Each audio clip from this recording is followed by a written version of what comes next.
I came across a document that I was never meant to see. I have been unable to view the world in the same way again.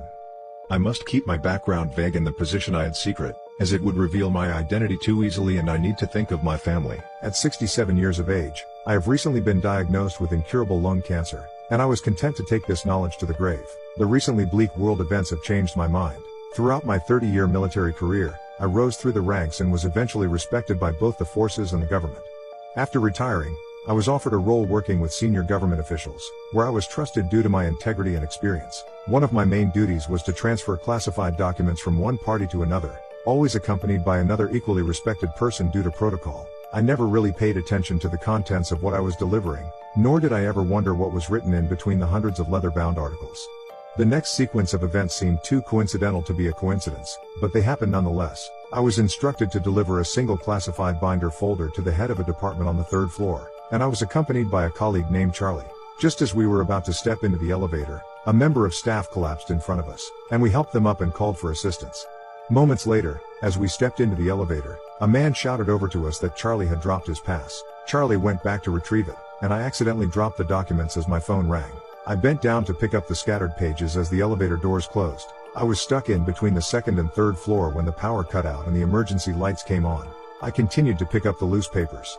Suddenly, the header of one of the pages caught my eye, and it read Project Camouflage. I couldn't help but glance over the contents, and what I read changed everything for me. The article stated that the current world population was only 1 billion people, while the rest were made up of synthetic beings whose sole purpose was to gather information. This information would be uploaded to a cloud as they slept. It went into great detail on how these beings were part of an advanced AI collective, which had been in development by top scientists since at least the 1970s with the help of others. The primary objective was to limit our impact to the planet and beyond.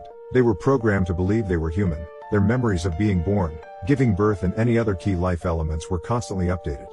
This intertwined with the natural population like a framework for seamless integration. The article ended with a statement requesting a full urgent investigation into a few 100,000 units experiencing anomalies. These seemed to be centralized and was spreading frantically through the AI network without explanation. I couldn't read any more. I felt empty as I realized that everything around me had been manipulated in such a convoluted way. That the truth was hidden from me and the whole population.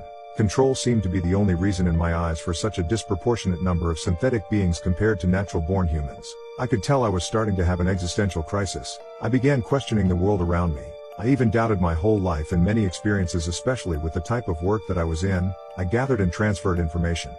I took a moment to compose myself and reordered the papers into the binder. A few minutes later, the main power came back on, and the elevator doors opened as I reached the third floor. My colleague was waiting for me, and we delivered the documents to the relevant party without saying a word.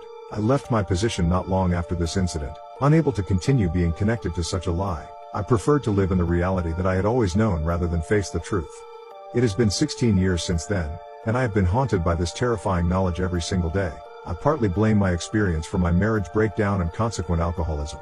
I have also never been able to share this information with anyone in person, as I knew that I would either be silenced or ridiculed.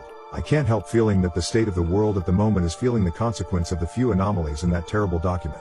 As my days on this earth come to an end, I can finally share this burden with you all, even if it will inevitably be lost amongst the many other theories and posts that these types of statements normally are.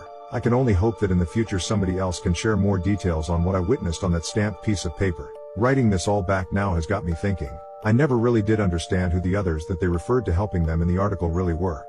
Please take my words seriously. Remember, there is always truth buried between lies.